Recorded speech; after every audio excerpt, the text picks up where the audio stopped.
tropical storm Rojo brought scenes of nature's beauty and destruction this past weekend, as the San Cristobal Canyon's waterfalls overflowed and raged after torrential rain swept the island.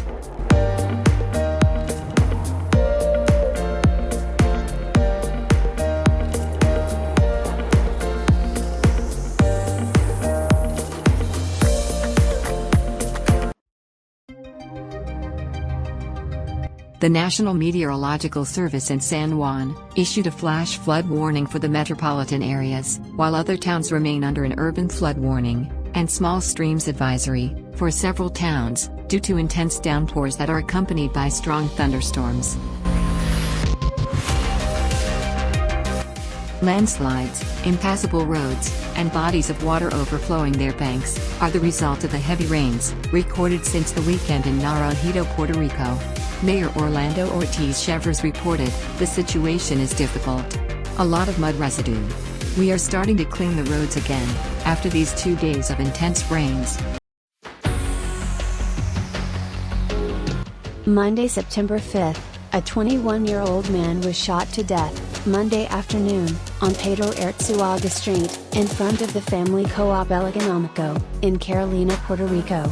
According to preliminary information, around 15 gunshots were heard, and when the police officers arrived, they found the body of Luis Alexis Vargas Estrada inside a vehicle, in the passenger seat.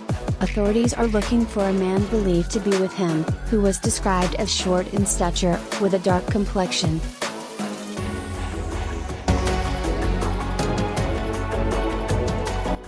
In a separate case, a murder was reported at about 9:54 p.m. on Monday, in the Montecillo neighborhood, in San Juan. According to the police, the ShotSpotter system alerted authorities to shots fired at the scene, where the agents located a lifeless man on the pavement, who had multiple gunshot wounds in different parts of the body, and with his hands tied. At this time, the man has not been identified. He was described as fair-skinned, approximately 30 years old, 5 feet 8 inches tall, weighing 160 pounds. He was wearing black shorts, a red coat, and red flip-flops. At the scene, multiple bullet casings of different calibers, and a scanner-type radio were seized. In all, the police reported 14 murders over this past weekend. On Saturday, 2 murders were recorded in Ponce, 1 in Mayaguez, 1 in Manatees, and 1 in Rio Piedras. Meanwhile, on Sunday a murder was reported in Rio Grande, 2 in San Sebastián, and 2 in Barrio Obrero in San Jorge. In a police report, the police also highlighted that, from Friday to Monday, 6 people were registered with gunshot wounds in cases registered in Salinas, Arroyo, Macaw, Las Marias and Vega Alta. The police have reported 402 murders so far this year.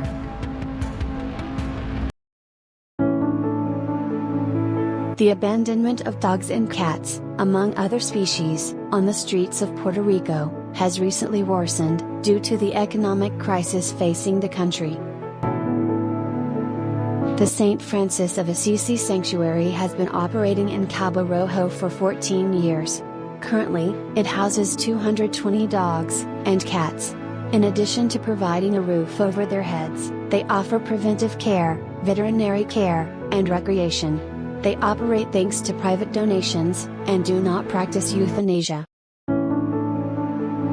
If you would like to adopt, donate or volunteer, please call 787-612-8587, or visit www.sasfapr.org.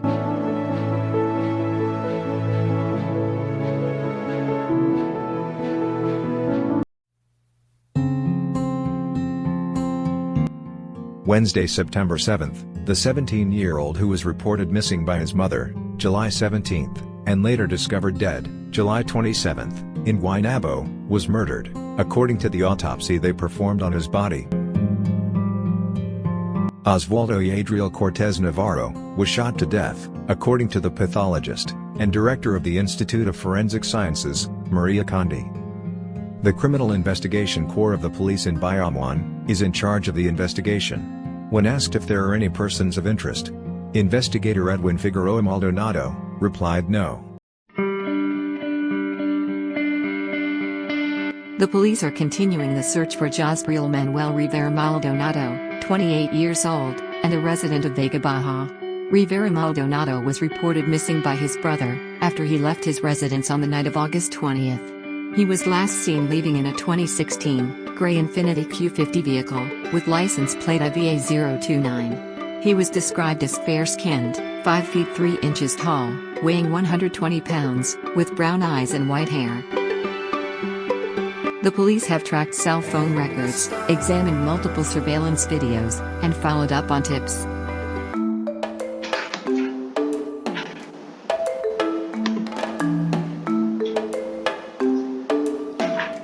The search led authorities to a shocking discovery, at a home in which they found a pond, infested with 19 caimans. Caimans are close relatives to alligators. Various weapons and paraphernalia were also seized by police. The authorities ask, if anyone has information about the whereabouts of this person, please contact the confidential line at 787-343-2020, or 787-269-2424, and extension 1610.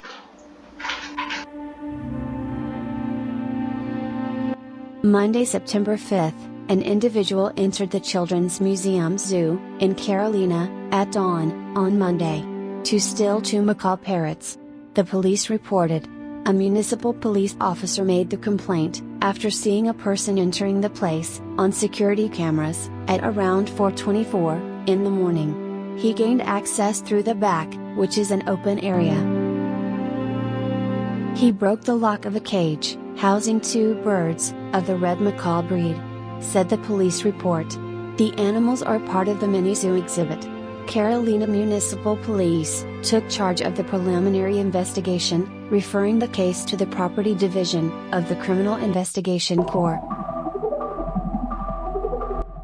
Wednesday, September 7th, police arrested 2 people and seized controlled substances Wednesday morning, after finding what they described as a marijuana laboratory in Dorado. The arrests occurred in an operation by the Bayamon Stolen Vehicle Division to process 2 search warrants in residences located on Luis Munoz Rivera Street in the Martorell neighborhood and on Norte Street in the urban area of Dorado. The detainees, aged 32 and 28, are residents of Bayamon. Between both rated structures, which were used as a laboratory for the cultivation, storage, and distribution of marijuana, a large amount of the substance seized was marijuana, cocaine, paraphernalia and approximately $24,000 in cash, the police said in a statement. In addition, a Toyota 4Runner vehicle, year 2000, owned by those arrested, was seized.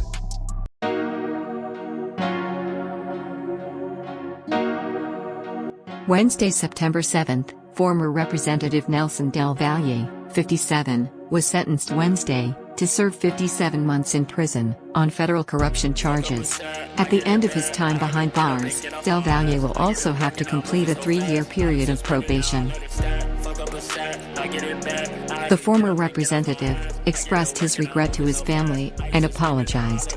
He also showed his sorrow to the constituents of Representative District No. 9 of Toa Alta and parts of Bayamon for having failed them.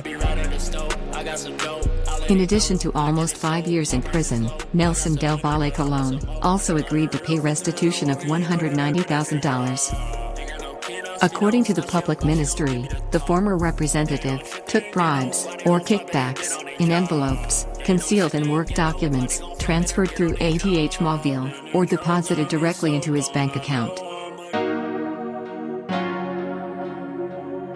In June of this year, Pedro Noel Marrero Miranda, a veteran of the Public Works Division and of the New Progressive Party, pleaded guilty to a bribery scheme with the company JR Asphalt when he worked as Director of Public Works for the municipality of Catania. According to the accusation, the events occurred from 2019 to 2021. Marrero Miranda received somewhere between $40,000 and $90,000 in bribes. The federal prosecutor's office requested a sentence of 30 months in prison. Agents from the Federal Bureau of Investigation made at least 24 audio recordings during the investigation of the case, against former Governor Wanda Vasquez Garced, and 2 other co-defendants, the owner of Banco Credito Bank, Julio Herrera V. Ludini, and his former advisor, Mark Rossini, who was a former FBI agent. According to the indictment of the federal grand jury, the 3 conspired for Governor Vasquez to receive contributions to her gubernatorial campaign from the bank owner, with the help of his advisor, in exchange for removing George Joyner from the office of the Commissioner of Financial Institutions, in order to put an end to the audit that had detected suspicious transactions in Banco Credito's bank accounts. Former Banco Credito President, Francis Diaz, and former advisor to Governor Vasquez, John Blakeman, have pleaded guilty to acting as intermediaries in this scheme. The defense lawyers have 70 days to review the evidence.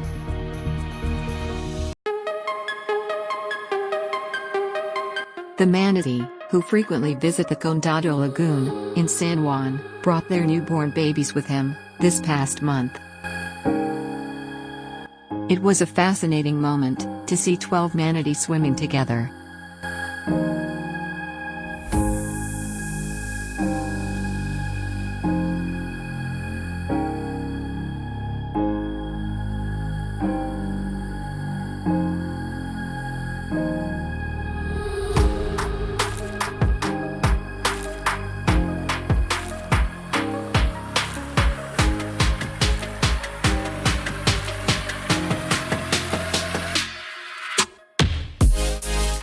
Manatees have become an endangered species due to habitat loss or destruction of food supply by human activities. The second is watercraft collisions from boats. The third reason is ingestion of toxic algae, known as red tide.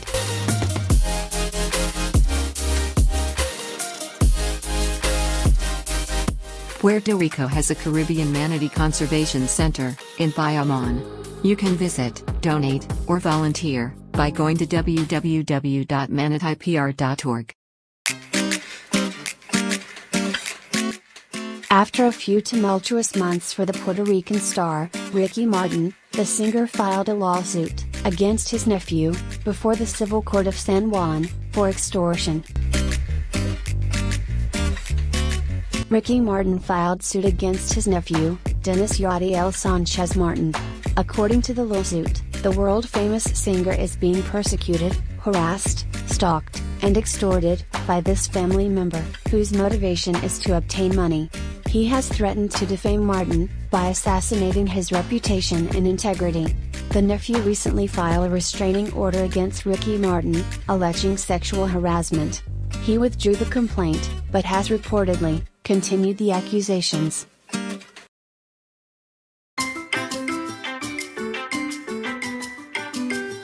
Thanks for watching. Follow us on Facebook for up-to-date news, weather, tourism, entertainment, information, viral videos, and more. Search Puerto Rico English News, or follow the link in the description. Find us on Twitter at PR English News. Thanks for subscribing. Puerto Rico English News appreciates the 550 subscribers milestone. Please like and share with others that may be interested in Puerto Rico news. Help us survive and thrive. Have an amazing week. Here's your weather for the week. Enjoy.